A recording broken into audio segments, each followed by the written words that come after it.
Hello, everybody. Whoa, that did not come in right. Hello, everybody, and welcome to this week's adventure on Geek Retreat. How are you doing? My name is Rillian. I hope you are doing well, and welcome to Sunday night's geekiest news and talk show. I hope you are doing well, like I just said a minute ago. Hey, Lexi, how you doing? I also see a Mayhem vote. How are you guys all? Hope you are doing splendidly. Yeah. It's been a week, guys. I'm sorry I'm a little out of it, but it has been a week. It's also been 2 weeks since I've seen you guys, which is crazy, but we're here now. We're excited to have you. Yeah, so I'm going to be bringing my guest in here in a little bit. For those of you that don't know who it is, you're going to be stuck waiting for just a little bit longer, or you can look down in the title, because I put it there. But, you know. All right. Well, let's get started with some of the announcements that we have for today. So, announcements for today. Starting tomorrow, Mayhem Vote is not going to be hosting Mayhem Mondays for 3 weeks. But, you know, he won't be here for 3 weeks hosting our Mayhem Mondays. It's going to be so sad. We're going to miss him. We are. I say it in kind of a mocking tone there, but we are going to miss him. But taking his place for those 3 weeks is going to be HoseClam32. He's going to come in and do some gaming of his own and show us what he is all about. So that ought to be a lot of fun. Let's see, other announcements coming up. There is going to be some time where we will have to take a small break because my mom is coming into town. Yeah, he does need to move. That is true. But my mom is coming into town. And for those of you that don't know, my family lives 3,000 miles away. So when they come to town, sorry guys, they get a little bit of priority. We're still going to be trying to put out as much content as we possibly can that week, but we're obviously going to be restricted by timing and such. So we're going to be hopefully coming up with that schedule in the next couple of days and letting you guys know. But that is probably going to hinder our streaming schedule just a hair.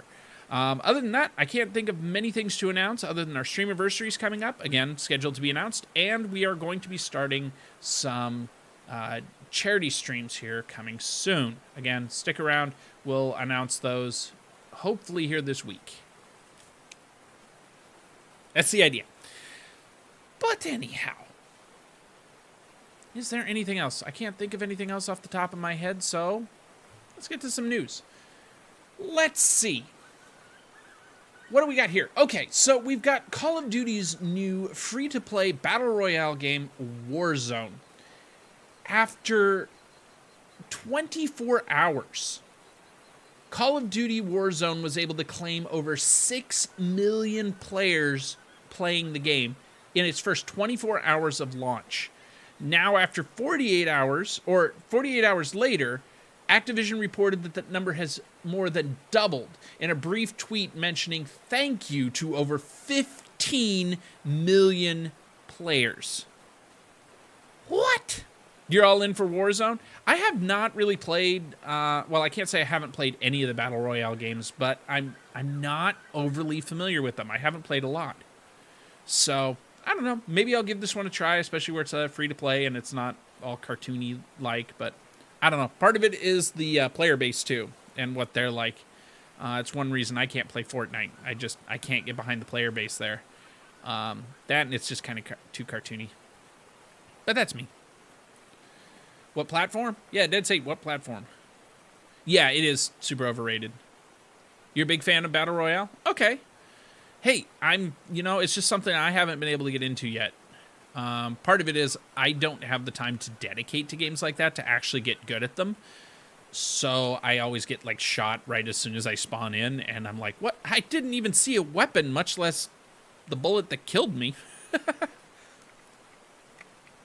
But isn't it also one of the cross-platform games? And I think that's one thing that's making it so popular. I don't know. But that's one thing. Let's see. We've also got, obviously, lots and lots of news about coronavirus. But we'll get to that in a minute. There was another one here I wanted to share, and it disappeared on me. Oh, no, here it is. Sorry, my notes are all over the place, so it disappeared on me. But CD Projekt Red came out, I think it was earlier this week. Does it have a date on here? March 12th. They came out in a tweet March 12th, or one of their higher-ups here came out with a tweet saying that we should be starting to look forward to a new Witcher game. Now, those of you that are fans of Geralt, hold up, because they've said it's not going to be Witcher 4. It's going to be set in the same world. It's going to be set, in a similar type storyline, but it's not going to follow Geralt and therefore not be Witcher 4, but it's going to be another game set in their world. And they are going to give it attention as soon as they are finally done with Cyberpunk 2077, which is at this point supposed to launch in September. After that, they are going to start shifting some people over to start working on this new Witcher game, whatever it ends up being called. But again, most of their time is going to be spent with Cyberpunk 2077. Even after launch, they're going to still be dedicating most of their resources to making sure the new content for that game's coming out. It's supported well. There aren't any bugs at launch. But that they're going to start looking ahead to the new project, which is going to be another Witcher game. I think that's kind of exciting, and I haven't played any of the Witcher games yet. I want to. I guess we'll see.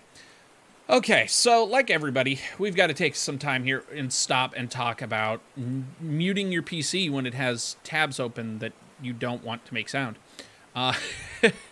We have to talk about the coronavirus. Now, my opinions on this aside, it is affecting us all in some way. For some of us, it's just making it difficult to grocery shop. For some of us, it's canceling schools or jobs. And for some, it's canceling some of the biggest newsmakers that we're waiting on. In this case, we're talking about E3.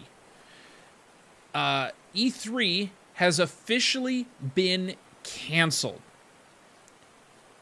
What is it? Electronics.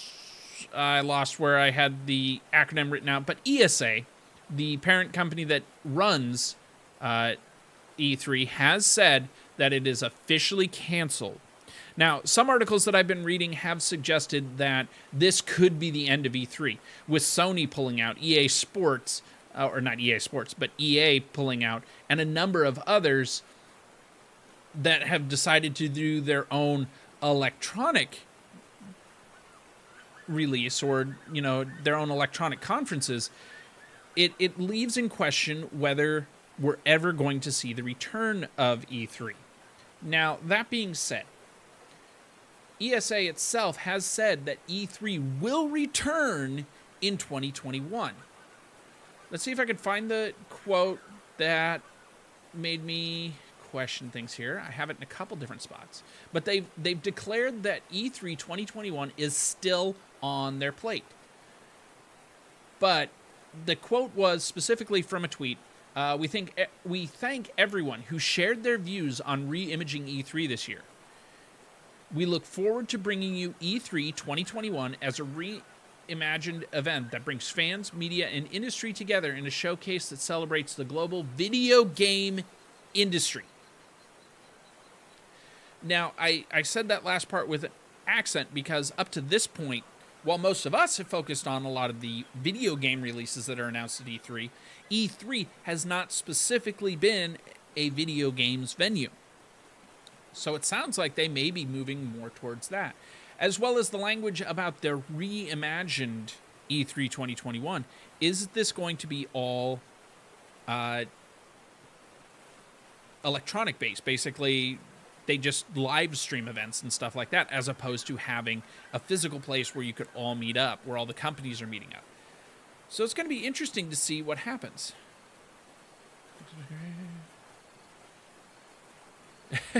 That's all right, Lexi. That's all right. We'll get back around to it. So what is the future of E3 here?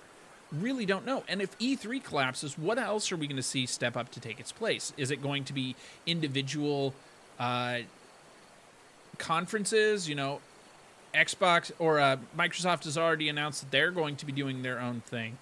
Square Enix, I believe, also said they were going to do their own thing. Entertainment Software Association. That was what I was looking for. Here it is, finally. I put my notes all together screwy today. But anyway, all of these different companies are saying, hey, we're just going to do it ourselves, and we're going to do it, you know, basically a televised broadcast over the internet. So is E3 just going to turn into something like that? Or is E3 2021 even actually going to happen? Or are so many companies going to pull out that the companies, or that ESA is just going to say, not worth it. Not worth it. Guess we'll have to wait and see. But if you want to help fight this virus that is just causing all these toilet paper shortages and everything else, NVIDIA has a solution for you. Known as the Folding at Home Project. You can download a project that will actually let research groups at different universities and companies borrow your GPU and CPU's computing power. Now, this dates all the way back to the PS3 when you could loan some of your CPU time out from your PS3 for cancer research. In this case, they're studying the coronavirus or COVID-19. Oh, COVID-19. I keep calling it Corvid for some reason. COVID-19, so we can better fight viral infections in the future. Specifically, the NVIDIA GeForce Twitter account said, PC gamers, let us put those GPUs to work. Join us and our friends at Official PCMR in supporting Folding at Home and donating unused GPU computing power to fight against COVID-19. Learn more here. So if you want to find more, you can find it there. But Folding at Home is a known and safe way to loan some of your GPU's power out. Or at least specifically GPUs is what NVIDIA is focusing on. Go figure, wonder why that could be. But you can also pause or stop the app at any time so that you can make full use of it when you're playing your games. But like when I walk away this evening, my computer's just going to be sitting here doing nothing. Why not let somebody use some of the GPU's power or the CPU's power to hopefully create a cure for things like this? I don't know. It's an interesting question. Love to hear your guys' thoughts on this kind of stuff. And I think that's about all the news stories that I've got for today. I know. Crazy. Crazy, crazy. But let me check over here. Do they pay you for processing power? Sacred to you for processing astro images? Well, Third Rock, no, they don't pay you. It's a donation thing. But this would be, the idea would be it's in the downtime, in the times when you're not using it for things like that. So, you know, when you don't have any images to process or something like that. But anyway, I'm looking over to see if my guest is ready for intro. Just give me a thumbs up if you are. And while I'm waiting to see that, I am going to go ahead and start my introduction. Let's see. Okay, got the thumbs up. So there we go. Guys, I'd like you to welcome, if you could, and I will unmute my mic so he can hear me quicker here. I would like to... English is hard. I would like for you to welcome, right here to Geeks of Glory and our little pond in front of the waterfall. He is a Twitch affiliate, a husband, father, Call of Duty addict, RPG and story-driven fan, and movie buff. Everybody, please welcome DeadxSaintx. Hey, thanks for coming. Hey, how are you? I'm doing all right. And yourself? I think I lost you there. Some of the audio cut out. It's all right. I will turn it up. Maybe I can't. There we go. There we go. Now I should be able to hear it better. All right. So let's start simply with questions that I know you know the answers to. Then we'll move on to ones that, you know, may have more question there. Sure. Who is Dead Saint? Tell us a little bit about yourself, what you do, things like that. So I work in merchandising, so that's my daytime job, um, which is tons of fun. But so work in a corporate office, so there's that too. So lots of scary Corona stuff going on there. People are afraid to even sit in a room with you. But that's what I do for my day job. I have three children. Ages are 12, 7, and 6. So they're pretty awesome. Cool.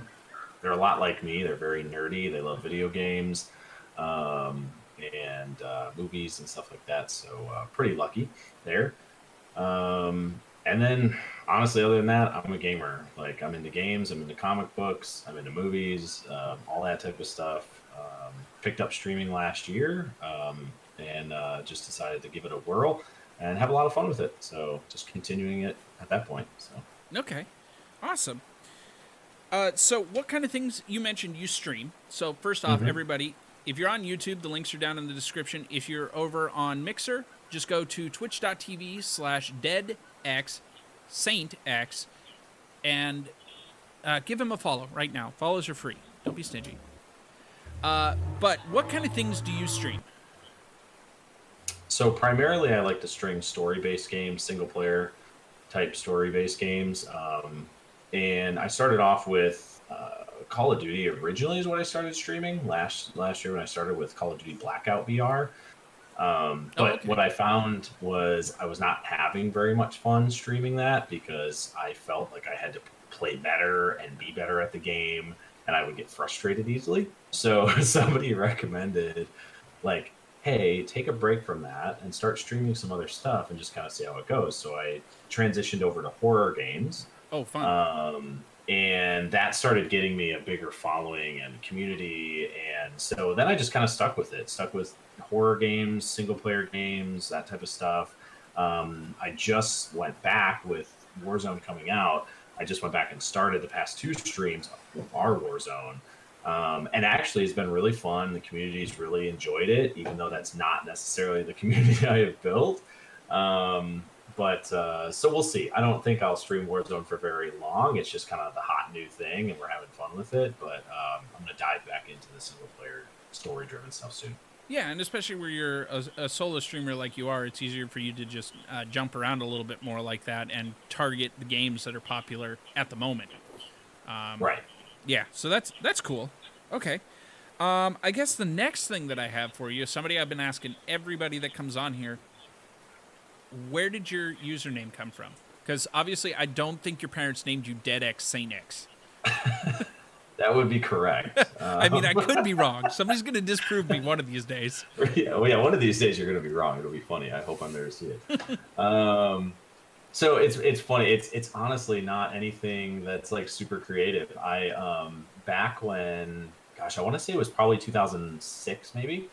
My 2 favorite games that I was playing at the time for Xbox 360 was Dead Rising and Saints Row. Those are like my 2 favorite games. Okay. And I decided just to mesh the 2 together to create my online persona, and it's been that ever since. Hey, there you go. No, that works. And a lot more creative than some people's versions I've heard, too. It's just, it's the random words I typed in when I was 12. Right. Okay. Way to stick to it. But Right. Okay. You already covered what you streamed. So I guess now we get into movies, because that's what we were going to talk about. Cool. Let's start off, I guess, with a very simple one. What's your favorite genre? So I would have to go with horror movies. Okay. Gotta be my favorite. I mean, action movies are right up there, but horror movies have got to be my number 1. Sure. Nobody's... well, I got to preface that. Normally, people are not one genre, all the time. Right. But yeah, okay. So what's... Looking forward right now, what's on your want-to-watch list, then? Quiet Place 2, I think, is my number 1. I'm kind of bummed with it being delayed. I get why, obviously, with all the coronavirus stuff. Yeah. But that was definitely my number 1. Like, that was number 1 because I love the first one so much. So unique and such a great vision in that movie. So that's definitely my number one. I'm trying to think. Outside of that, I'm really waiting for, even though this isn't a movie, but I'm really waiting for the season 2 of Haunting of Hill House. I think that's my number 2 thing. Like Okay. I need that in my life. Yeah, I kind of want to do movies and TV shows. You said you were proficient with movies, so I'm trying to stick there as much as possible, but we can Right. kind of bounce between the two. Okay. So what is your favorite movies then? Ones you've already watched? So favorite movies. One of my all-time favorite movies, and it blends two of my favorite genres, horror and science fiction, is Event Horizon. That's one of my favorite all-time movies. Oh, okay. I actually just watched it the other night. I've seen that movie thousands of times. I love The Thing. John Carpenter's The Thing is fantastic from the early 80s. Okay. It's one of my all-time favorites. As an action movie fan, I love the original Predator film is phenomenal. I cannot get enough of that movie. And then probably, if I had to pick another one, probably Gladiator. I think that's one of my favorite all-time movies as well. Okay. I like that Predator was one of your top action movies, and personally, I haven't seen it, so this is a little bit kind of secondhand info. It's one I want to see. It's on my want-to-watch list, but it's just it's one of those movie series that I'm going to have to watch from the first one on through, and I just haven't had the time to lay them all out and go, okay, let's start. Right. But that Predator is your number one action movie there that you picked, and isn't that kind of a blend between horror and action? Yeah, I mean, it's really a straight-up 80s action movie. Okay. It's got a little bit, but it's more blood and gore than it is horror, so... Okay. Maybe borderline thriller then.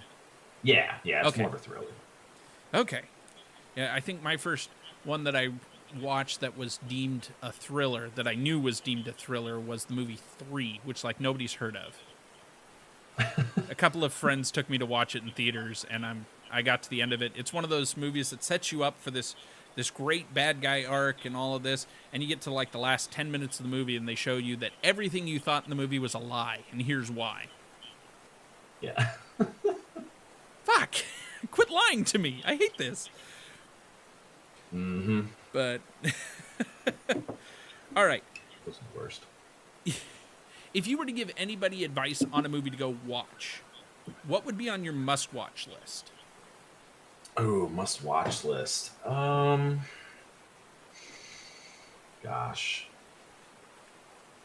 Man, that's a tough one.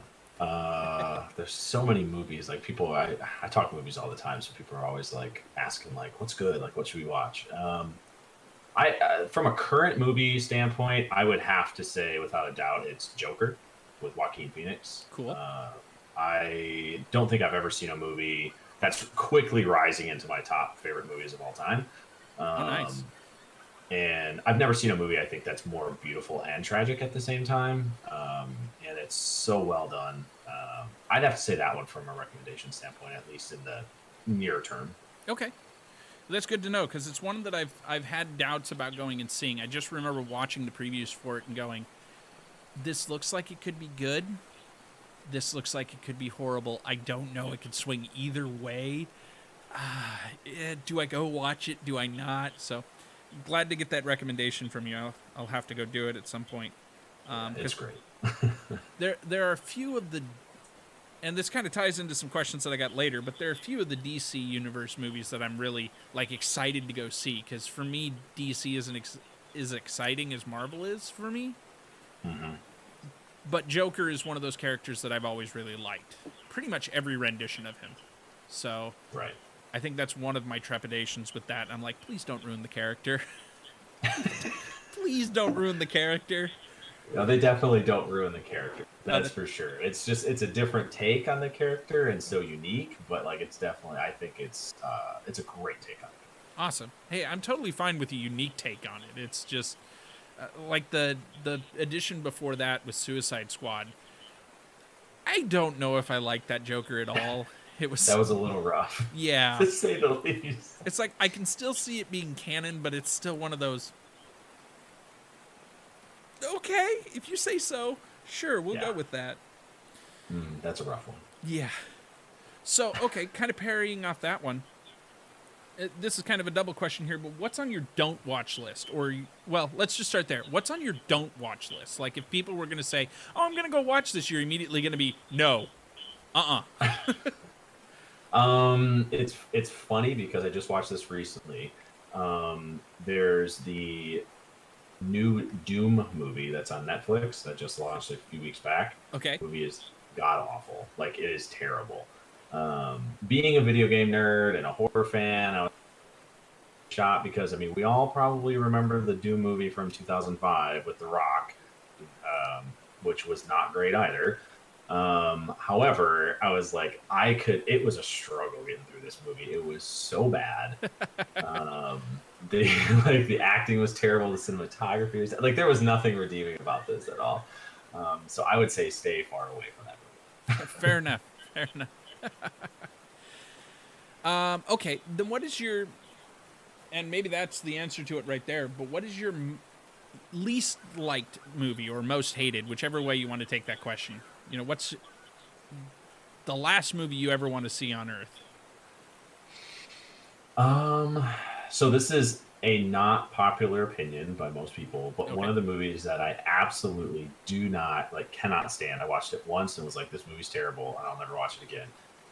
Is Inglourious Basterds. I think that movie's awful. I can see that.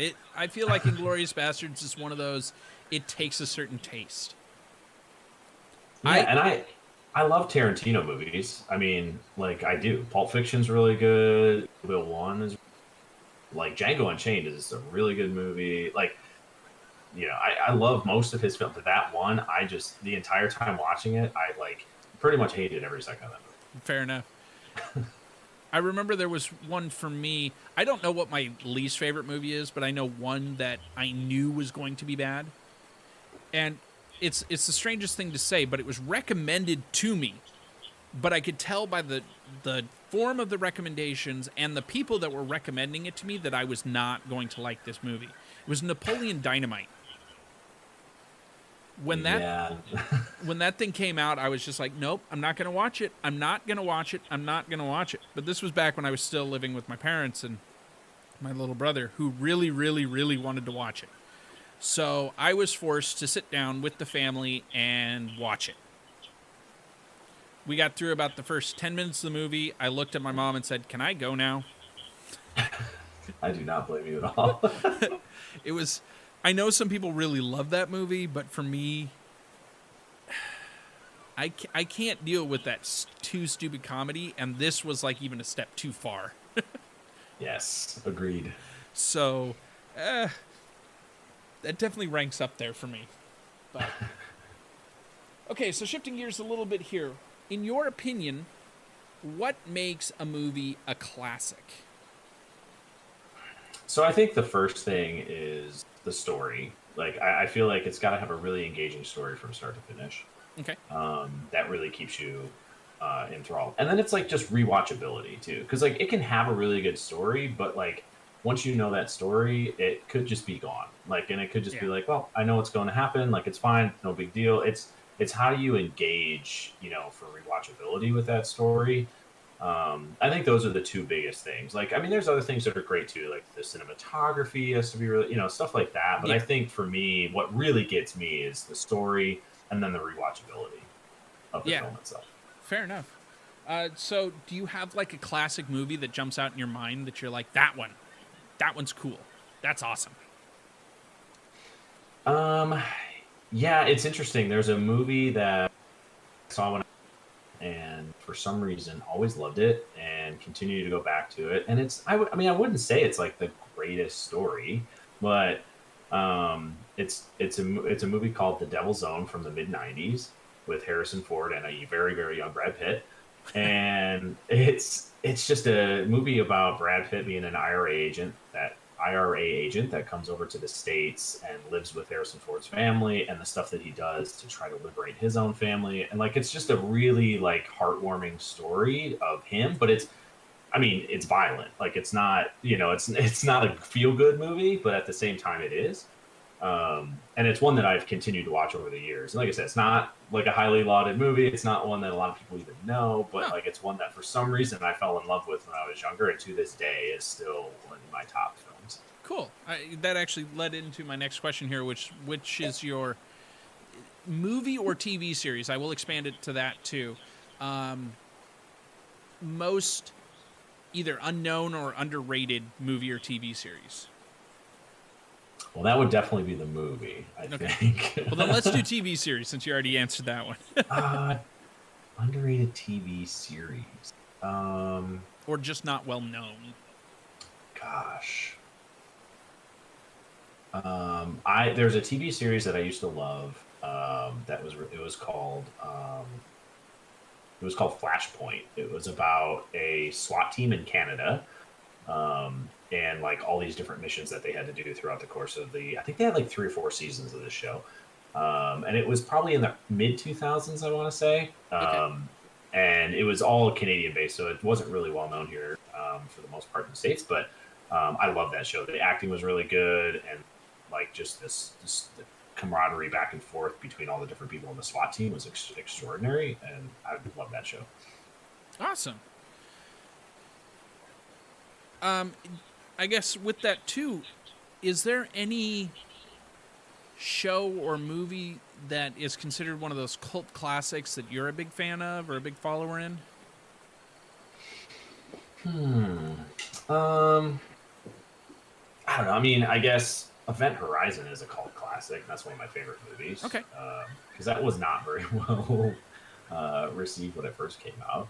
And I'm trying to think, like, I watch a lot of TV and a lot of movies, and I watch everything. Like, I mean, I'll watch pretty much anything that's out there. The one genre I'm not a huge fan of, honestly, is comedy. That's the one genre I kind of steer away from. And I like to think it's because I'm funnier than most comedians. So, yeah, maybe that's why I'm just biased. But no, I think all of like a lot of like Guillermo del Toro's movies back before he really became who he was. Like, I love a lot of his original films when nobody was really talking about him. Okay. Before his Hellboy days and things like that. I really loved a lot of his older films. Awesome. Yeah, you mentioned the comedy thing, and I know I have a lot of trouble with more modern stuff because it all just becomes like potty humor and how many different ways can you cuss and still make it appropriate for a PG-13 movie? It's like, Right. huh? You lost me there a little bit, but Right. Yeah, there's a few gems here or there that'll come out that I see. All right, like I can laugh at this one. I can, but yeah, most of it is just rinse and repeat, like potty type humor that just is not. I don't know. The older I get, the least funny it is to me, I guess. but yet I still go back and enjoy some of the classics slapstick humor. Mm-hmm. Or I recently did a 5 o'clock funny for our channel with an Abbott and Costello routine. Who's on first? That Right. kind of stuff I really appreciate. It's Napoleon Dynamite that I just can't get behind. Right, I agree with you. All right, how about some of the nerdy movies that shaped your childhood? Some of the ones that you can remember from back then that were really kind of that nerdy or geeky type movie, if there were any. So when I was I had a little bit of a different upbringing. When I was young, a lot of films I probably shouldn't have watched.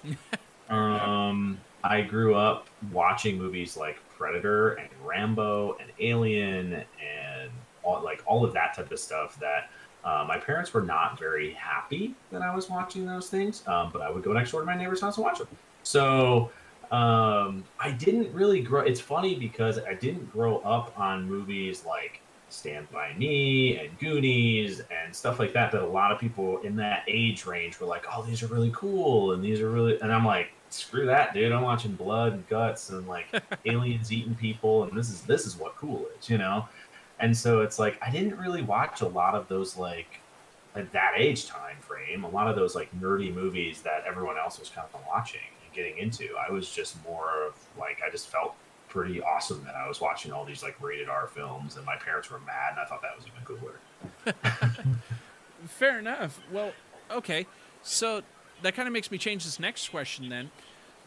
What movies like that then that you did not watch when you were a kid are you watching with now with your kids? So are there any of those classic nerdy or geeky movies that you're watching now? Yeah, so like my oldest, she's 12 years old, and she followed in my footsteps with horror movies. So she Okay. loves horror movies. And so she watches, her and I will sit down and watch. Actually, tonight after this, we're sitting down and watching Brightburn together. We've not seen that yet. Okay. So her and I are going to watch that. But we've seen, she's a huge Quiet Place fan. She was more disappointed in that being the second one being pushed back than I was. But like I've taken her back and watched some of the horror movies that I grew up on. Like I bought her like the Friday the 13th, Blu-ray pack for Christmas and different things like that. And she's starting to watch some of those movies too. And I'm being a little bit cautious. Like I don't really mind like the blood and gore and all that stuff. I'm more cautious on like the sexual type things at her age. Sure. But like the violence, the blood and gore, the language even, not too big of a deal. So that's kind of where she's at. Then with my younger ones, my 6 and 7 year old, they're big, huge fans of like anything to do with Marvel Cinematic Universe, DC Cinematic Universe. They love the Godzilla movies, the 2014 and Kong Skull Island and stuff like that. So I've gotten them into a little bit more of that type of stuff, which I love too. So it's kind of just different the way that I do it with my 12-year-old compared to the way that I do it with my younger ones. Well, sure, and there's that age gap in there. I mean, our oldest is right now 9, and the next one is 2. Right. So obviously, a little bit of difference what we can show one versus the other. So, and then the youngest obviously doesn't care at this point. We can put on whatever, and he's just going to be sitting there. Right. Okay, but this kind of brings us to the next part. You've already kind of started delving into it, and it's going to be interesting because I think we take different stances on this. But what is your opinion on age restrictions with movies and things like that? The Marvel Cinematic Universe, for instance, you mentioned. Most of those movies, if not all of them, are rated PG-13.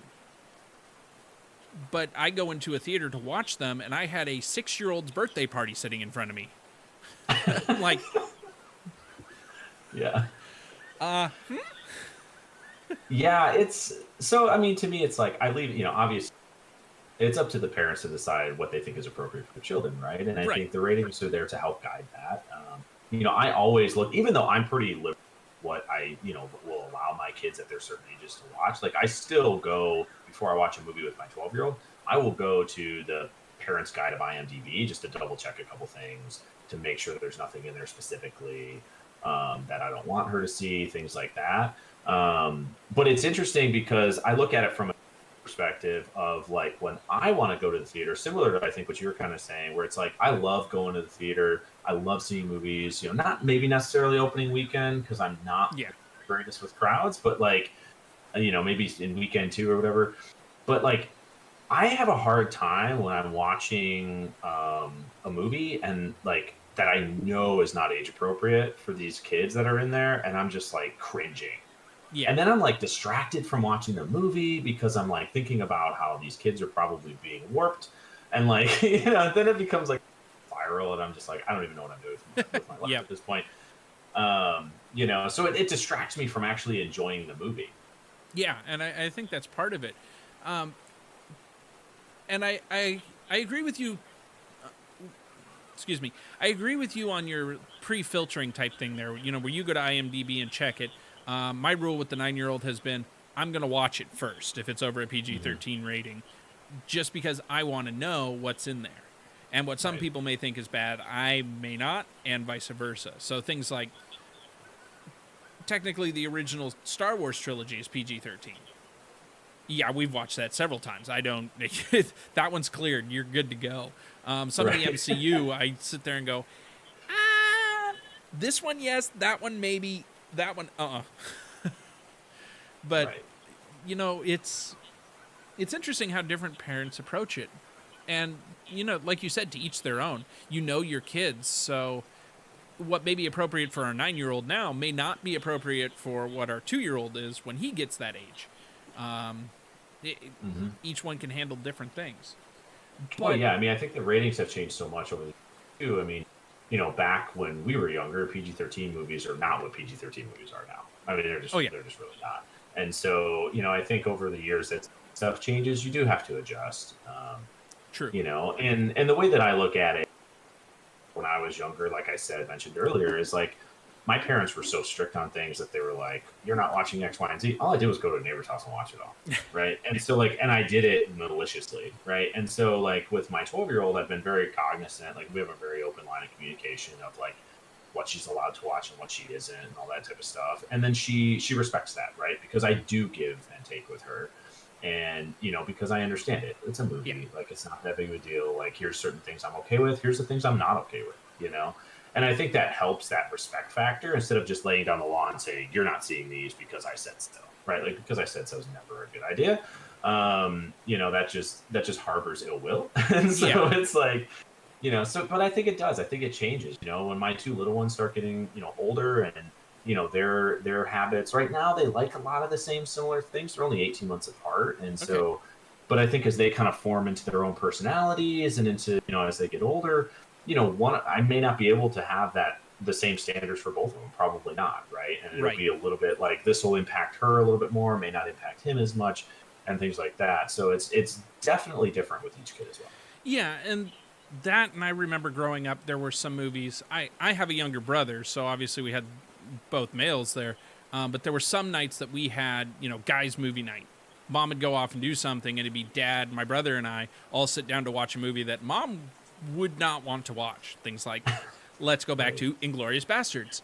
But us as the guys, 300, we'd sit down and watch it and have a blast with it.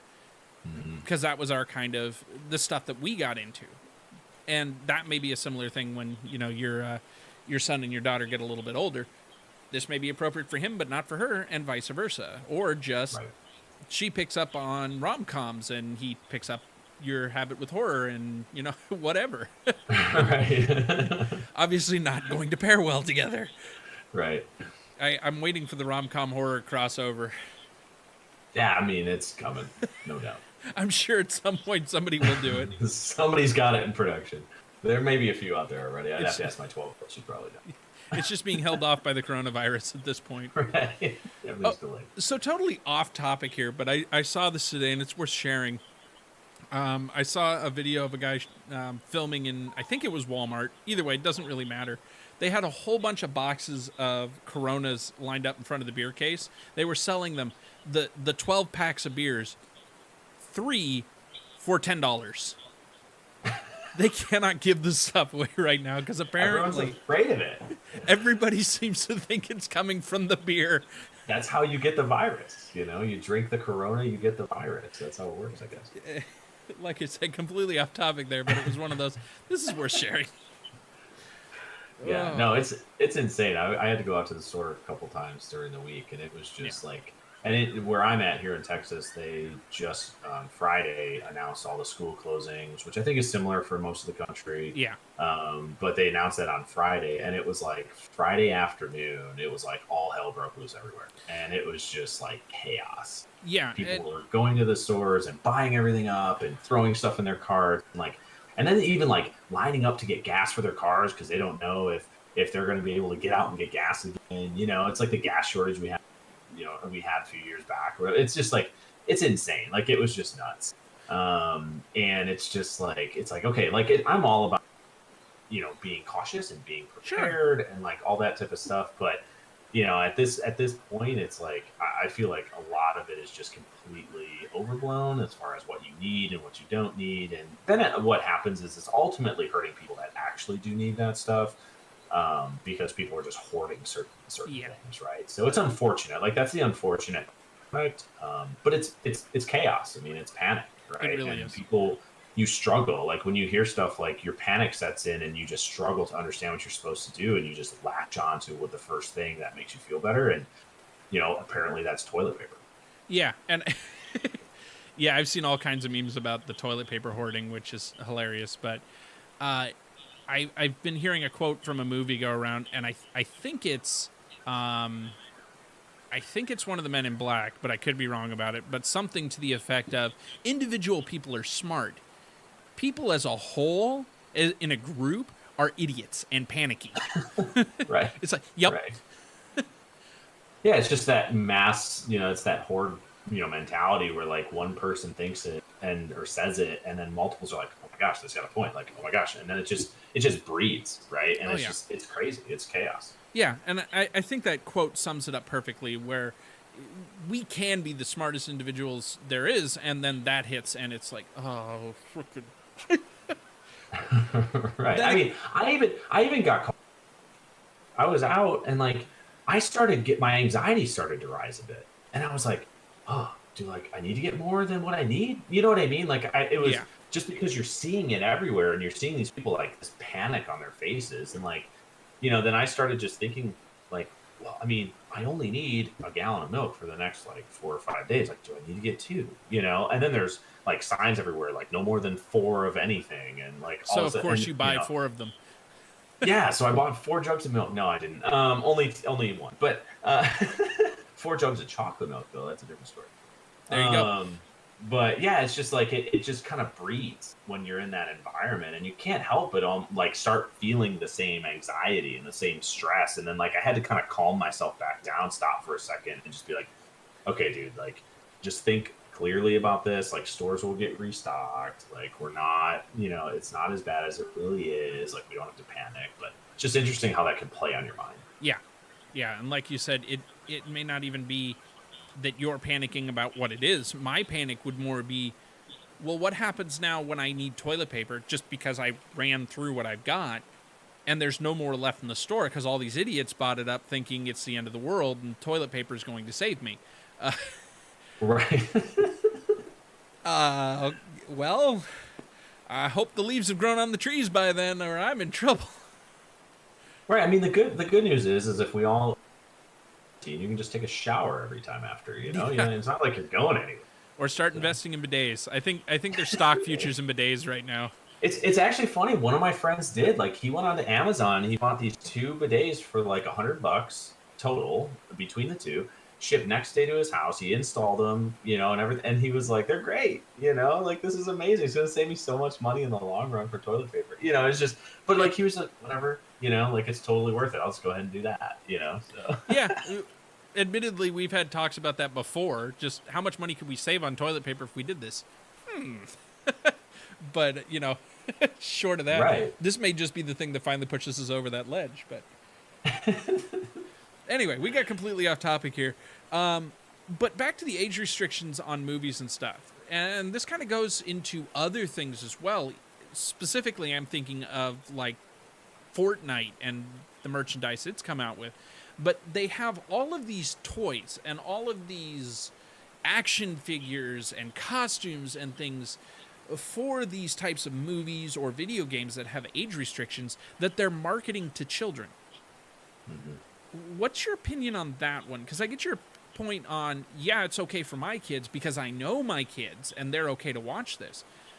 But you've clearly marked this movie as PG-13 or sometimes, higher, and you're marketing things out of it for kids. Right. Yeah, that's a little tough because I think it is kind of like an entryway into like them wanting to like see that. Like my kids have done that where they'll see like a commercial for whatever toy is based off it. They're like, "Dad, I really want to see that." And I'm like, that's not really appropriate, Yeah. Okay, but can I get the toy? No, I mean, the good thing, like, honestly, my kids, they're not really a lot, like, toys really aren't a big thing for them. Like, it's kind of weird. Like, they're just kind of like, they get a toy, and they play with it for like a day, and then it gets dropped. So, like, I've kind of like gotten out of the toy range with them, and it's like, I get them like board games. They love board games. They love like actual video games, things like that. So, like, I'm able to kind of get away from that a little bit. It's not as big of a deal for me, but like, that conversation still comes up with them. And I think it's tough because, again, it's almost like that's I think people do that on purpose to kind of get that entry into that younger crowd, because what they can do then is they're mass marketing on kids' YouTube this, toy that's age appropriate. The toy is, at least, but not the movie necessarily. But now it's got marketing into a whole new age gap that they couldn't get into just based on the movie itself, right? Or the show or what have you. So I think it's a little concerning. You know, because then kids are just going to wander and they're going to go from kids YouTube to regular YouTube and then search that movie. And then all of a sudden they're watching some stuff they shouldn't be watching, you know? And That's so a lot of bare skin. right. I mean, it's like I trying to keep tabs on what they're watching and time of what they're, you know, time they have those types of electronics and things like that. And, you know, so, and there's been times I've caught where I'm like, what are you watching? You know, and I'm like, how do you even, like, what is this? You know, and I have to sit down and have some conversations. But yeah, I think it's tough. I don't like when agencies and marketing agencies and stuff go that route. I mean, because it's a downhill slope if, you know, you're not conscious as a parent to really have that conversation with your kid. Yeah, I feel like if you're going to put a rating on it at a certain level, it needs to be across the board then. And I get, like we talked about, I get the point of my kid's okay to watch Star Wars. And I would have a hard time saying no to a Star Wars toy because I know it's perfectly appropriate. But on that flip side of it, well, is Quiet Place toys a good thing? Right. Right. Okay. So moving on then to, kind of touched on it a little bit, but things like the Marvel Cinematic Universe and the DC Cinematic Universe coming out with a bunch of stuff and other things from, you know, comic books and other things that we enjoyed when we were kids. What have you enjoyed about that conversion? What are your concerns about that conversion? Because, I mean, it's opened the market up to a lot of people that didn't read comic books when they were kids or watch those cartoons necessarily. Right. Yeah, I love both cinematic universes to different degrees. You know, growing up I was more of a Marvel fan than I was DC. As I got older, I became much more of a DC fan than a Marvel fan. Okay. And so now I kind of have a shared love between both at this point when it comes to the comic side of things. Actually, I think right now DC is the better comic book company right now. Then Marvel's kind of lost their way a bit. DC's got some really good storylines currently. But I love that both cinematic universes, and I think Marvel did a really good job from the get-go of like planting all these seeds and making this huge universe that was fully, like, for the most part, they had a really good plan in place, right? Like there was a couple here or there that you could argue weren't the well thought out, but overall, I think from tying it all together to get to the ultimate, you know, end game, I think they did a really good job. I think their casting was phenomenal in most cases. I mean, it's, you know, when you look at all the actors that they brought in for the different roles, I think they did a phenomenal job casting. Yeah, I can agree with that.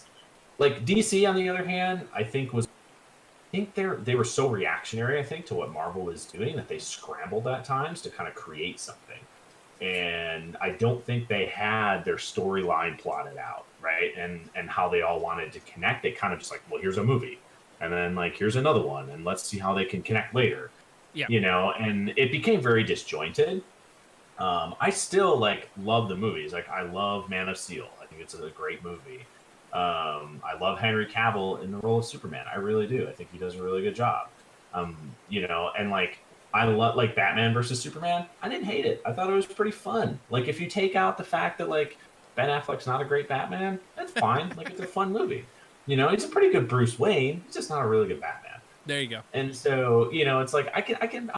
The movie's still fun. It's still enjoyable.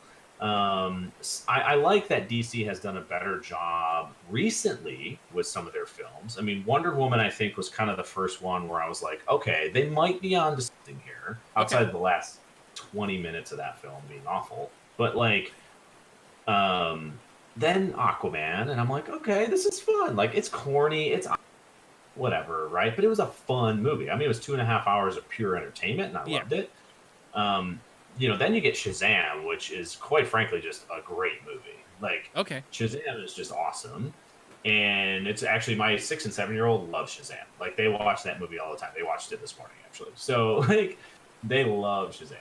And so, and I'm excited for the upcoming films that they have. I mean, Suicide Squad was a complete downer, in my opinion, and just not that great of a movie.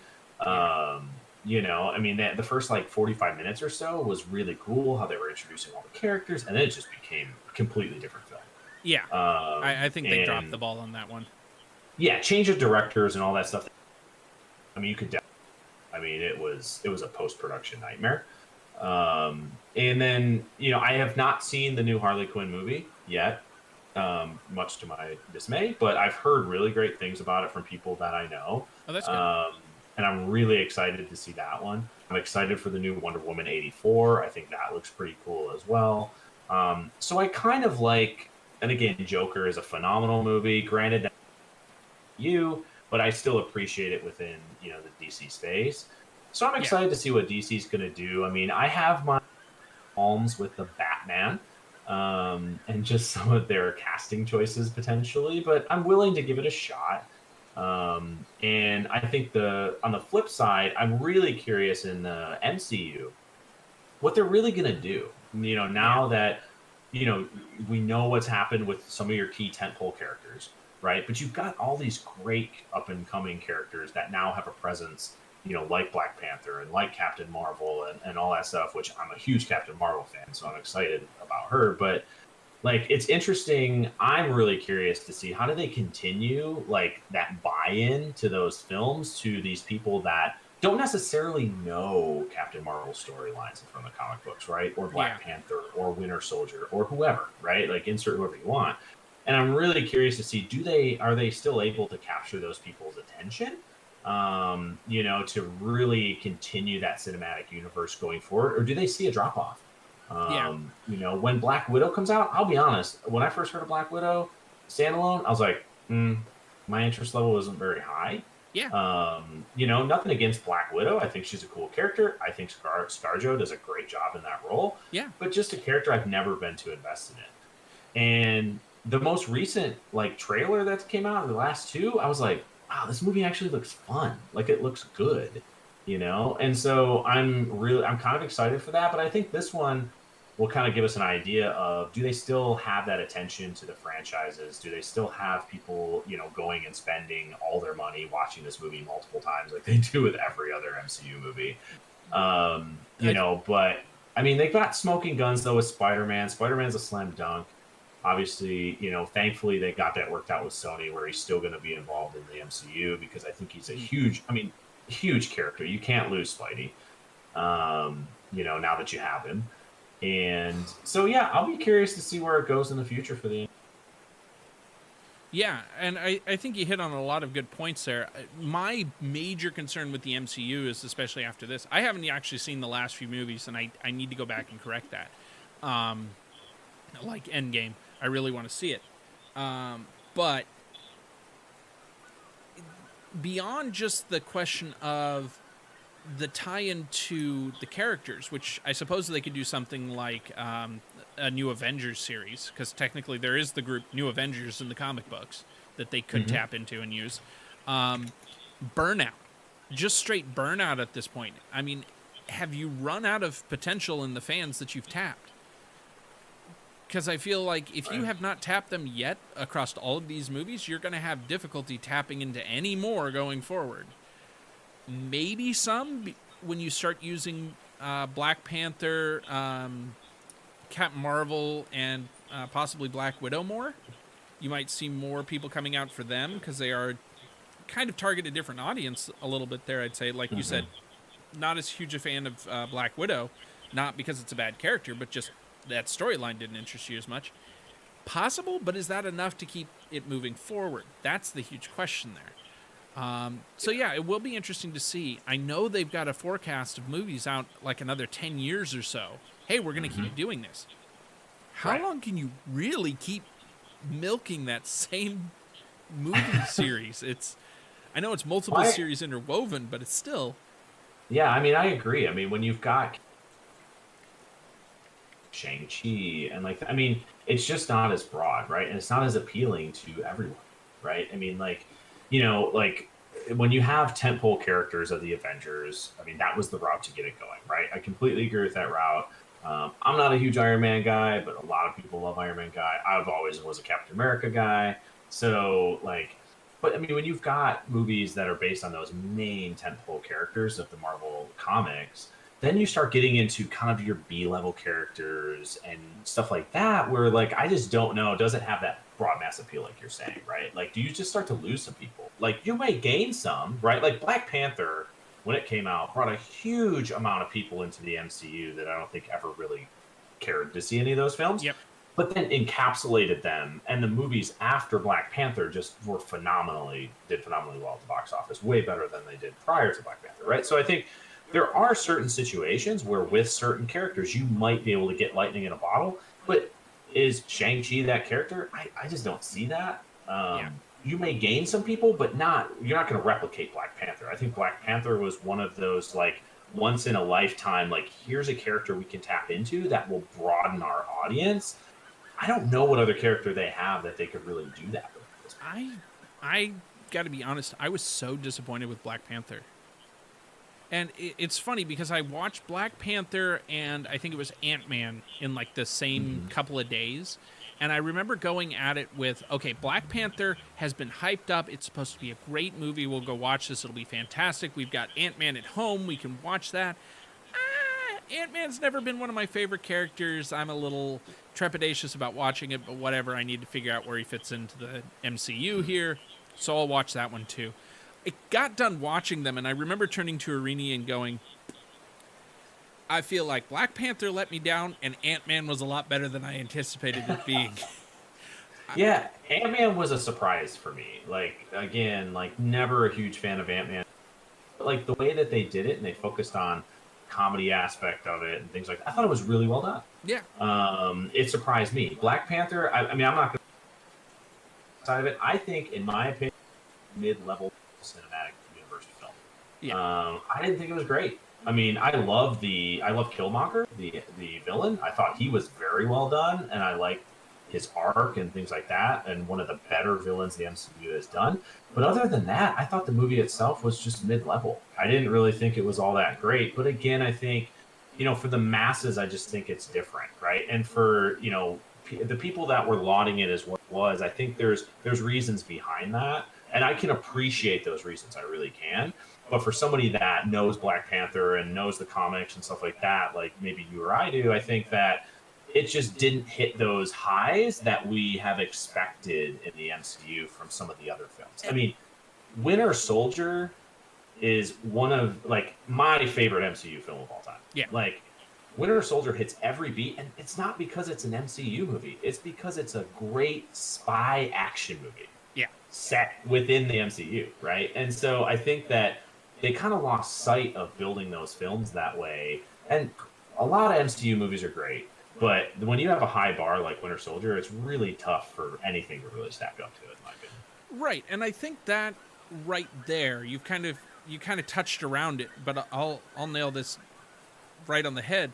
Is one, it's stacked up against some amazing movies in the same, we'll call them series of movies, the MCU there. So we compare it.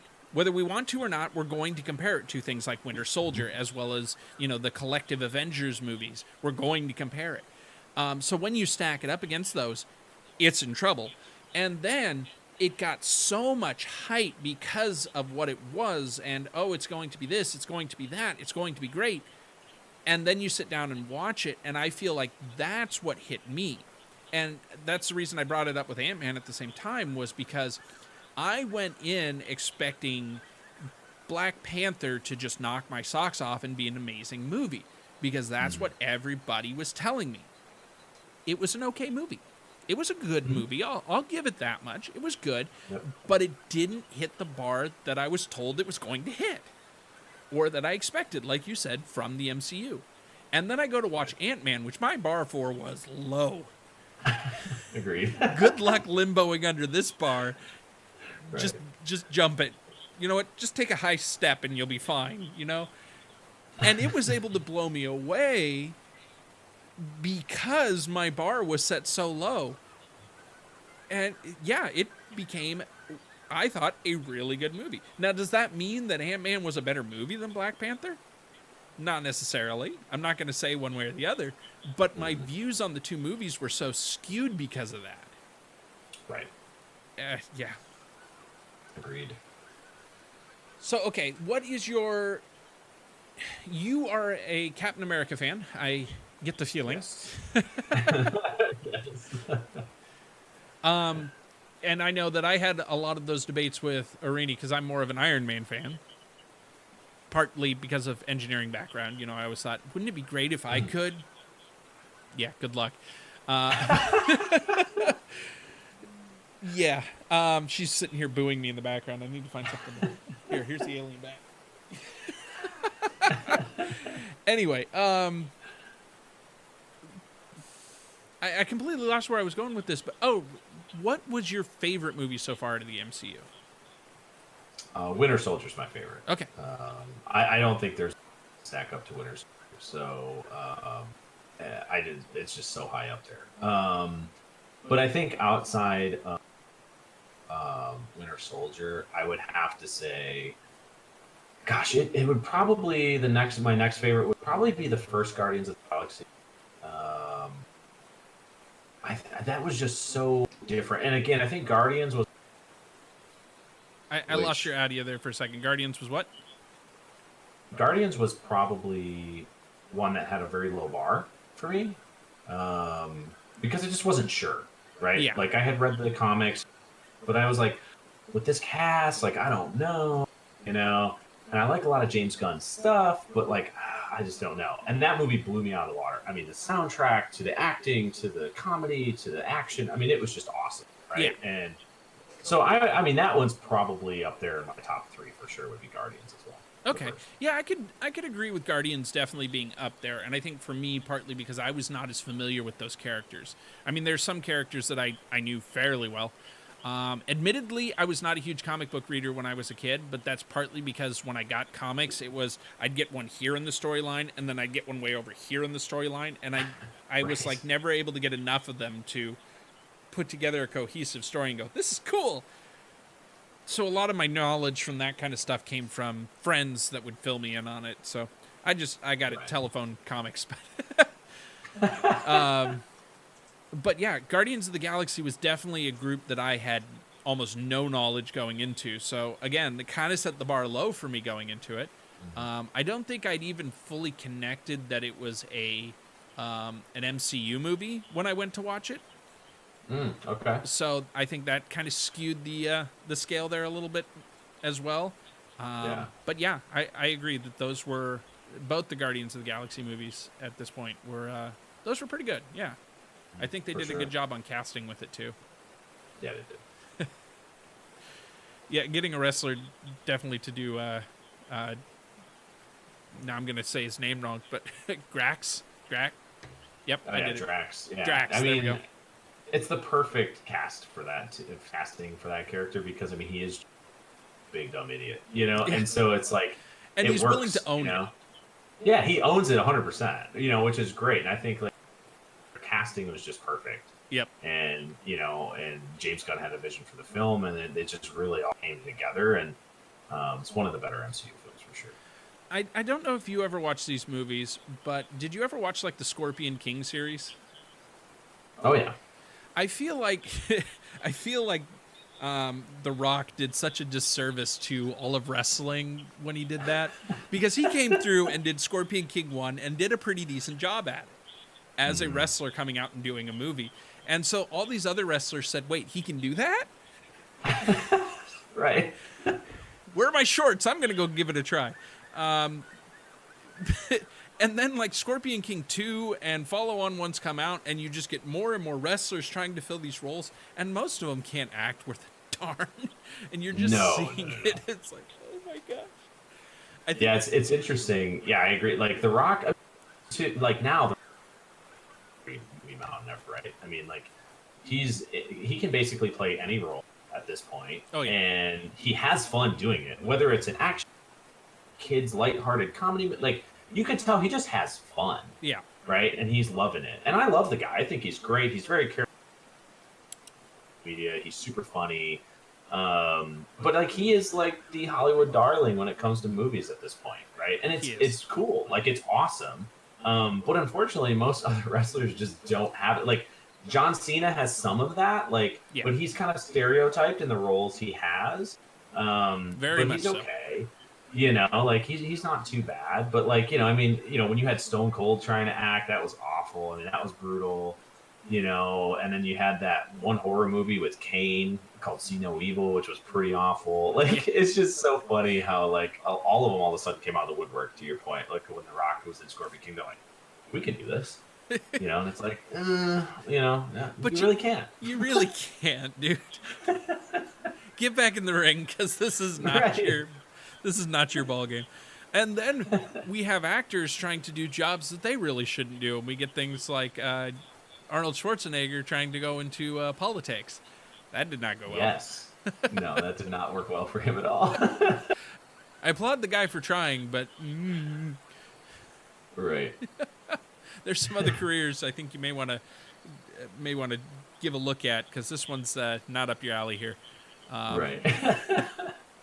But I think that brings up too. It's interesting, an interesting dynamic now that we have such visibility on things like that we can see that process happening, where we can see wrestlers coming out of that and going and doing movies, or we can see actors coming out of that and going and doing politics or wrestling or whatever else. And you just get to sit there and watch both ends of it and go, well, that was a mistake, wasn't it? Right. Yeah, I mean, I think with the way social media, back when The Rock started doing what he was doing, it was like, I remember seeing the first trailer for like Scorpion King or whatever, and I was like, is that The Rock? Like I had no idea that he was doing that, right? But now it's like you see it immediately. Like someone they'll just tweet out and be like, I'm gonna go do a movie, and then like you just know like that's gonna be a train wreck. Yep. Right. Like you just immediately you're like, this is gonna be terrible. Yeah. And then so you already have this expectation when you see the trailer for the first time for whatever this movie is. You're going into it going, this is gonna be awful. Like I just know it based on the fact of this guy or this person, right? To where back then it was a surprise, and it was like you were more intrigued. You were more like, can he do this? Like I'm kind of interested. I think all that interest is gone. And I think what helped with The Rock doing that and surprising us all was the fact that, or like you were talking about watching the previews and going, is that The Rock? Was because he couldn't use his wrestling name at the time. So it was Dwayne Johnson. Who the hell is Dwayne Johnson? Right. He looks a lot like The Rock. Yeah, are they brothers or something? Oh, It's the same guy. Whoops. My bad. That's right. But yeah, I think that's one way he was able to pull that out of the hat and surprise us so much. But yeah, like you said, now everybody can just kind of jump back and forth. And in some cases, that has given us some gems. And in some cases, put it back. Put it back. I don't want any of that. That's right. Go back to doing what you're doing. You're wrong. All right. Well, I think I'm about wrapped on questions and stuff here. If you have anything you want to share, now would be the time to do that. And to the audience, we're going to start taking questions for myself and for DeadxSaintx here. So yeah, if you've got anything you want to share. I don't know. You don't have to. No, not really. I just want to say thanks for the opportunity. So I've been able to watch, and it's been really fun every single time. So awesome. Yeah, thank you for the opportunity. I love talking movies. And I mean anything really, movies, music. Like I'm into pretty. So. Well, maybe we'll have to get you on here to do a guest spot sometime when you host it for a little while for me or something. A day I need a break or something. I can tap in. Okay, so we got a comment here from Picolin, but before I get to that, I want you guys to all go over to DeadxSaintx at Twitch and give him a follow. Also on Twitter and the Instagrams. Give him a follow, because come on, all of it's free. You can do it on all those platforms. It doesn't cost you a dime. Don't be stingy. Also, he's awesome to watch. What you gotta lose? So, but from Picolin, hey, DeadxSaintx, you're awesome and I love you. Love my geeks too. Well, thank you, Picolin. Love you, girl. Thanks for stopping by. I saw debates on water and stuff earlier. Do we have anything? I'm using the wrong. Oh, thank you, Quilton Zen, for sharing the links. A lot of talk about meat departments being out of meat and things like that. But anyway, yeah, if you guys have any movie questions or anything, well, I got a movie buff here. Ask away, because I don't know a ton about movies. I just sit and watch them. Uh-oh, hose, it is Q&A time. Uh-oh. Oh my goodness. Who's your favorite hose? There's only one hose that I know. Oh, and did you hear that Hose Clamp's going to be hosting our shows on Mondays now? I For the heard next that. 3 That's weeks. pretty awesome. That's pretty great. Yeah, we'll have to see if we can get him to stick around after the 3 weeks, but Yeah, I mean, I'll find a way to dial it. there we go. I'll do my best. I think that's the definition of a loaded question, Lexi. I think that's the very definition. Yes, it is. Okay, at least he'll acknowledge it's a loaded question. Okay. Anybody got anything else? Well, we still got him here. We got like a half an hour, so please ask us questions. Okay, what do you think about movie adaptations from books? Ooh, okay. So that's a tough. I think some of them can be good. But I think it depends on the book, right? So if you're doing a movie based off a singular book, I think it has a better chance. Sure. But if you're doing a movie, 2.5 hour movie that's based off a series of books or whatever, with the intent of we're going to go do more movies about these books, but if it bombs, you don't, right? I think right. Some of those just aren't really well done and thought out from beginning to end. Like an example, Harry Potter, I think, is really well done. I love that film series. I love the books. I think they did a really good job going from books to film. Minor qualms here or there. Sure. Some people pick out things, but I think they did a really good job. One that I actually like, that I think they did a really good job was, I was always a big fan of the Stephen King book, The Mist. And when they made the film with Thomas Jane back in mid 2000s, I thought it was really well done. Pretty true to the book. But they took some liberties, but the liberties weren't bad. The liberties they took made sense from a movie standpoint. Sure. So I was good with that. But yeah, I think it just depends on the book itself. And some, I'm a big Stephen King fan. So I've a lot of his stuff. Not as big of a fan of the Clock Tower movie as I am of the Clock Tower. Right. Yeah. That movie was fair terrible. enough. So so I just think it depends on the subject material and who's handling it from film side. Is anybody on the book side even involved, with the film? Because if not, I can guarantee you it's going to be a train wreck. Oh yeah. You know what I mean? So I think it just depends on the atmosphere that's built around what that adaptation is going to look like. Yeah, I think a couple examples from my end of what you're talking about there is the Dune books. I read through that entire series, and I watched I don't remember what year it came out in, but there was a Dune movie that I remember watching. I think it had Sting in it for one, and it was... Yeah. That movie was crap. I'm sorry. There were some good points, and if I hadn't read the books, maybe okay, but one, they were trying too hard with some of that stuff. But you also couldn't develop the plot over that course of that movie. I think it was only an hour and a half for one, and they're trying to cover the entire first book and I think some additional. But then I also found Dune the mini-series, where they took a book and broke it out over an entire mini-series, and they were able to cover a lot more of the plot and develop it a lot more. That one, I remember they delved into the second book a little bit, but that's okay, because they had the time to do it justice. Right. Right, yeah. Those are unique, right? And it's interesting, the one I referenced, The Mist, they actually had a TV back that they made. I can't remember what station it was on. Maybe, I don't think it was Sci-Fi, but the TV series only lasted, I think, 1 or 2 seasons. But it was actually a lot more true to the book than the film was.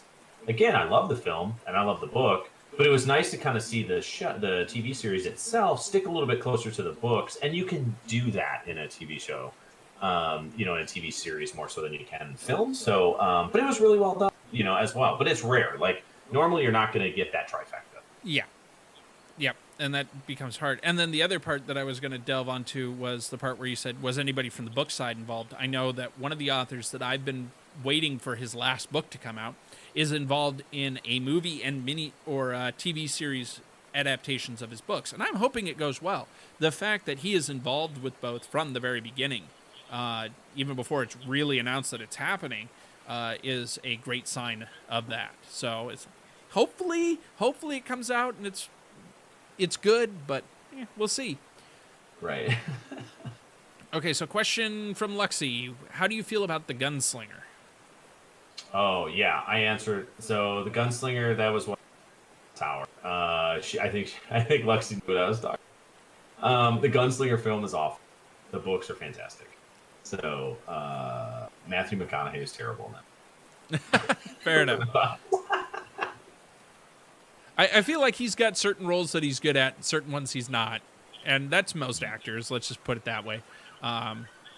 Yes, he's way better when he's in a meth fires or something like that. He's great, but when he's in these weird offshoot like films like The Gunslinger, where he's playing Satan, like he's so wrong. Like it's just wrong. Like he just doesn't. It's like he shoes it in. It's just like whatever.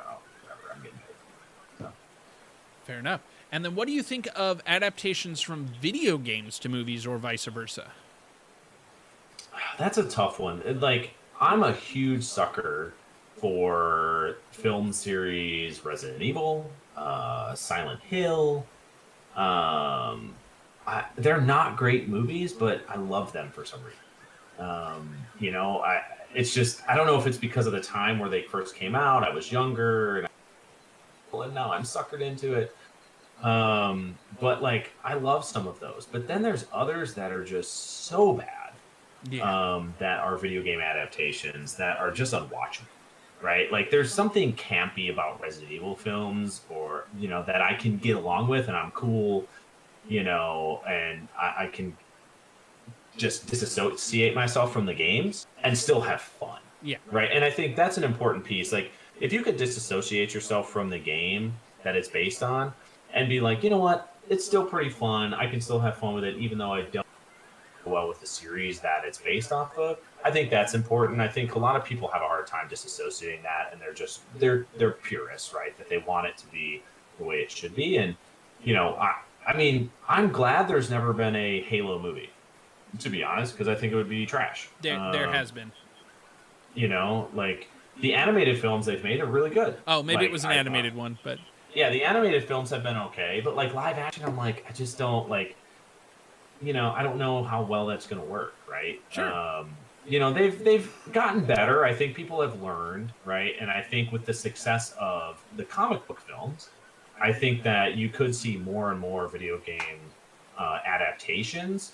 In the past couple years, we've had some that weren't poor. Like Tomb Raider wasn't terrible. Like Tomb Raider was a decent movie. It had some issues, but overall, I thought they cast Lara Croft very well, stuff like that. So I think they're making progress there. It's just one of those really hard to translate. And Sure. One of the biggest reasons, goes back to the book thing, is a lot of these publishers that own these video game franchises, their movie studios, they don't even have anybody from the video game side working on this. Yep. And so, I think that's where that disassociation comes in, where it's just its own separate entity. Nobody that owns the actual IP is working on it, even though it may be, under the same umbrella, right? And I think that's where the problem comes in with a lot of those video game adaptations. Sure. I think another problem with trying to adapt something like a video game to a movie becomes, especially with the advent of more and more sandbox-style games where you can pick how you play, it's really going to be hard to make a movie with that. It would be a lot easier to make a movie out of something, say, like Outlast, where you're pretty much railroaded onto a single storyline. This is going to happen to you whether you want it to or not. How you escape may be different than the guy in the movie, but it's still going to be the same escape route, versus Skyrim. If we ever saw Skyrim the movie, it's definitely not going to be the way you defeated the dragon. No.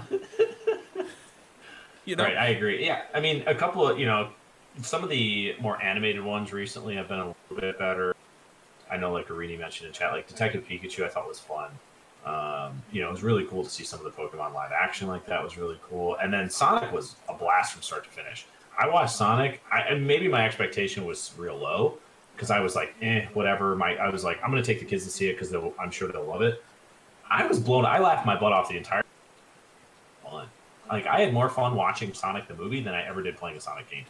You know, and I see Sonic is a great example, and I think we've actually brought this up before on one of the other Geek Retreats, but Sonic was a great example of a production company actually listening to the fans.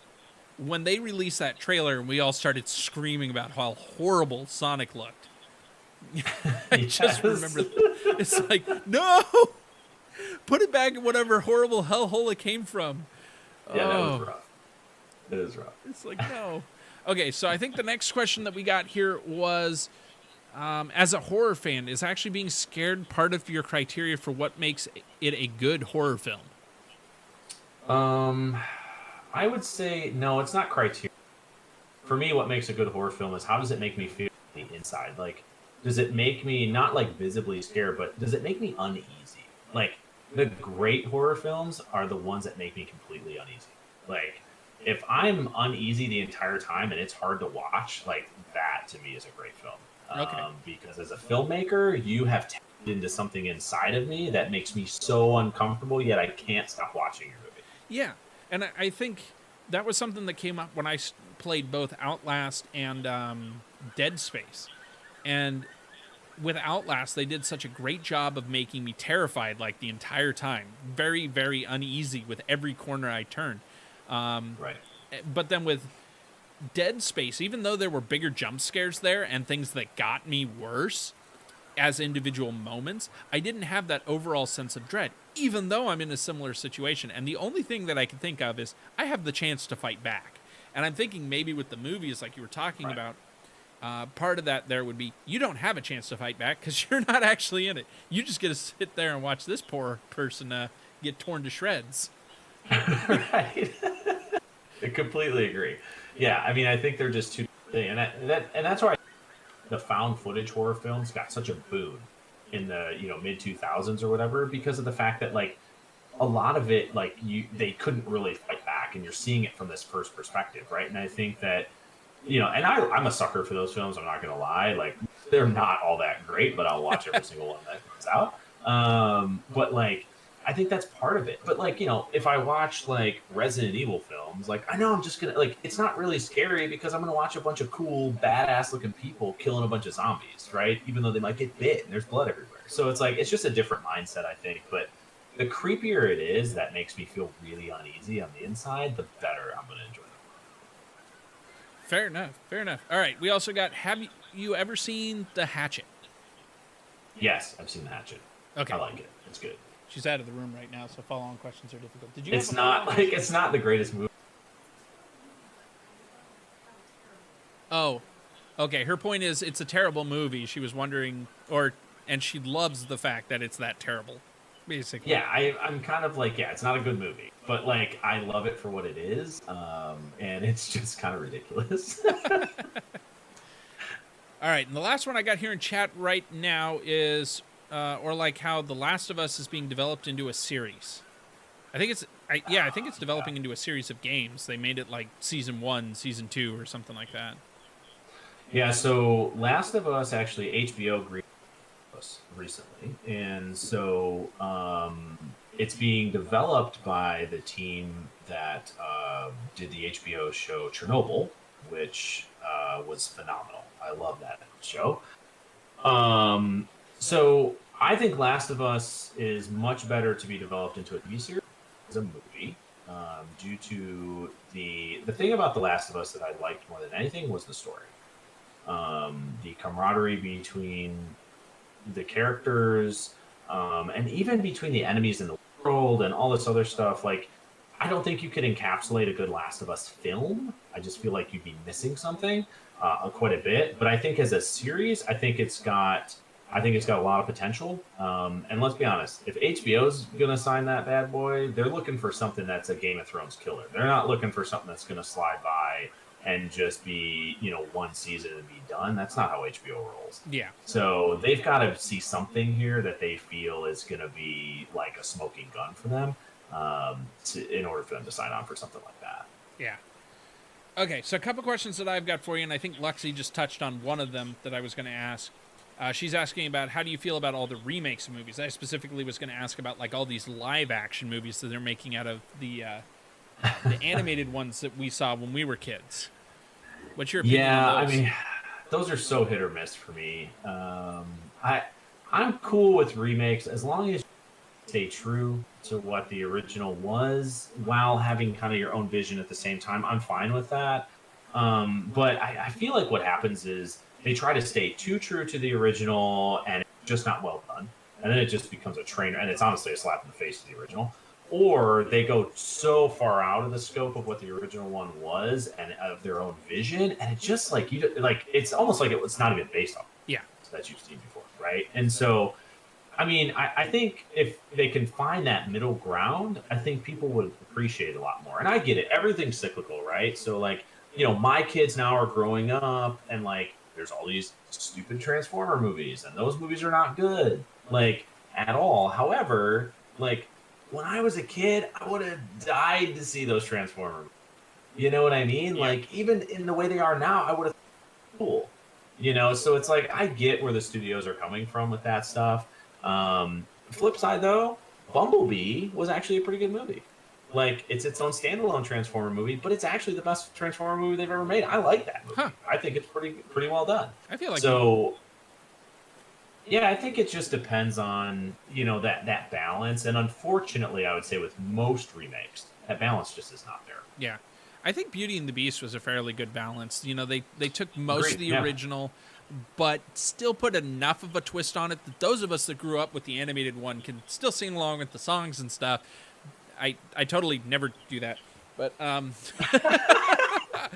mean, I didn't think Aladdin was all that bad. Okay, that's one I haven't seen yet, so I can't I thought Aladdin was okay. Like, it's got such a genie, and I think that left me with a little bit of heartburn initially. Like, how are you going to pull this off? Yeah. But like, Will Smith was his own vision, which I appreciated, while also hearkening back to a little bit of Robin Williams at times, just to make sure like you knew as a viewer like he appreciated and respected what he did. And overall, like, there's obviously some changes that are a little different that I, was like, but overall, it was a fun, engaging movie from start to finish, and I thought it was pretty cool. I'm glad to hear that, because, yeah, as soon as I heard who they cast for the genie, I was just like, nope. But then I tried to sit down. It's really easy to think and go, it's just going to be the Fresh Prince, right? Like, it's just going to be, he's just going to go up there, he's going to do Fresh Prince. And I was really impressed overall. Like, I love Will Smith. I think he's great. But I was really impressed by how he was able to make it his own thing while also paying respect to Robin Williams. Yeah, that's great to hear. And it's one of those things I sat down afterwards and thought, okay, who could I cast in that role now that Robin Williams is not an option, and think it would be a viable option? I could not come up with anybody, honestly. Right. So it's like, okay, then they had better go their own freaking path. I'm still going to be upset that they went their own freaking path, but I'll be less upset than them trying to do a Robin Williams and failing horribly. Right, exactly. No, that would have been a great one to see him actually do the live action in when it came out. But obviously that's not an option. I would have loved to see it, but well. Something you said earlier made me think. Oh, you were talking about found footage movies. Do you play any of the games like that seem to be like found footage type video games? Yes, I do. I've played the Outlast games. Okay. Which are, I mean, they're intense, just like you were saying. I mean, it's like, I've never, like, I take the controller and I'm just like, I'm just like this, shaking. Like, as I'm playing that game, and like, just because I know I'm gonna like scream at some point, like I just know, like, it's gonna happen, right? Those are great. I'm still trying to find some weren't all that great. Like, they just rely on kind of jump scares. Like, Outlast is kind of set the bar pretty high, for me, and it's hard. I haven't found any really good ones that have been up to that bar, really. So I feel like The Forest takes a good run at that. That's one I haven't played yet. I watched you guys digging it, just never ended up getting a chance to play it. I feel like what The Forest does there that Outlast doesn't is The Forest will occasionally lure you into this false sense of security. okay, I'm building a good base. I'm going to be okay. I've got stuff stocked up. I haven't seen anything for a while. And then suddenly this huge thing that can run straight through your base defenses comes barreling down the hill and just wipes you out wholesale. And you're like, I'm afraid again. Right. And then you find this hole in the ground with a rope dangling down in it, and you're going, okay, I know what's going on here. I know storyline-wise I'm going to have to go down that hole. I really don't want to. Please don't make me. But they make you. That's right. Another one that I've watched played a little bit, but I've never played it. I had to look it up here on Steam to make sure I had the name right. It's called Bigfoot. Ah, yes, I've heard of that one too. I have not played it either. Yeah, it's like you do have to go out and actually capture. So you're the one taking the found footage. You have to take footage of Bigfoot. Mm-hmm. So. Oh, that sounds great. I'll have to give it that one. Well, we'll see if you play it then. Let us know. Yeah, for sure. The other thing was you were talking about the Outlast series. Did you know they're coming out with a multiplayer one? No, I hadn't heard about the multiplayer one. Supposedly, I heard this from a tweet from their developers a while ago, that they were coming out with one. It's optional multiplayer. You can do it solo, but there's the option of going in and doing it as squads. Ooh, that sounds cool. And I've already been getting some prompting that I need to play that at some point. Yeah, no, that sounds really intriguing to me. So, if it comes down to it, can I count you in on one of my squads? Oh, for sure. Awesome. Because I don't think I'm going into that one solo. I still got to play through 2. I still got to play through number 2. I'll probably wait till the summer sale and pick that one up again for Halloween this year or something. I don't know. Right. Okay, so we got what movie or show hooked you into the horror genre? So I would have to say that it was John Carpenter's The Thing. Was probably the movie in 82 that came. I didn't see it in 82, but just to be clear, I'm not. I think that was the one that really. I was like, oh my god, like I'm in love with everything. That has to be the one that really sunk my teeth in John. Fair enough. Yeah, I was going to say, if you watch that movie in 82, you're a lot further, or there's a lot bigger age gap between us than I thought. I figured we were about the same age, but... No, I wasn't born until a few years after. Fair enough. It's like, if you were old enough to be conscious and watch that movie in 82, that and, appreciate it as well. Okay, then the last one that I have for you, unless the audience comes up with more prompts for me here, is what actors, voice actors, movie actors, TV actors, or other famous figures would you like to meet in person were you given the chance? And just hang out with them for the day? That's interesting. I would actually, I'd really love to hang out with Tom Hardy. I think he's one for me. I love most of his roles he's in. I like most of his films, and he just seems like a pretty down-to-earth guy. And I would say,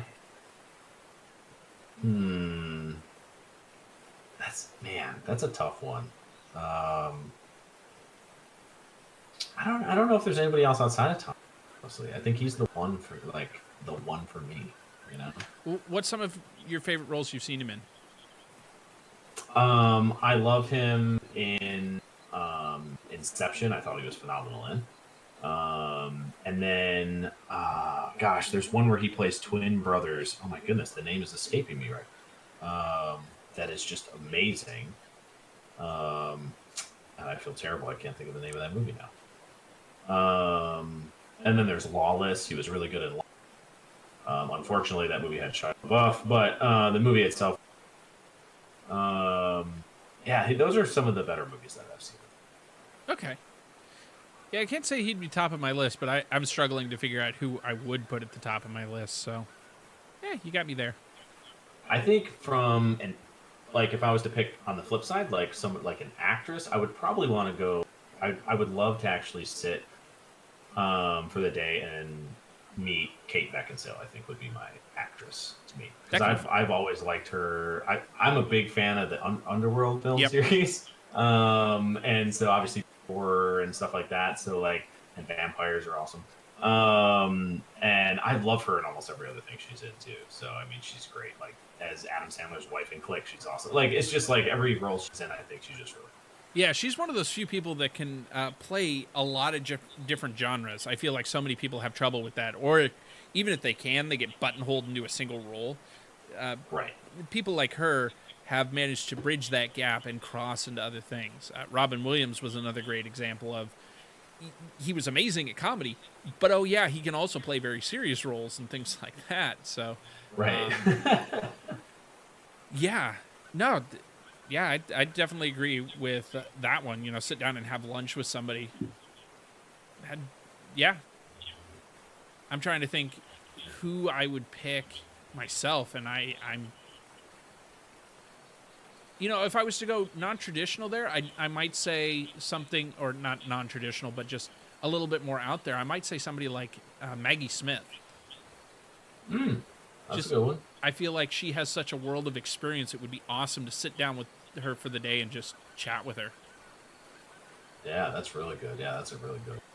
So, yeah, awesome. Well, that was the other thing I was going to bring up about Kate Beckinsale. She actually did voice acting for Elder Scrolls Online. I'm not sure if you were aware of that one.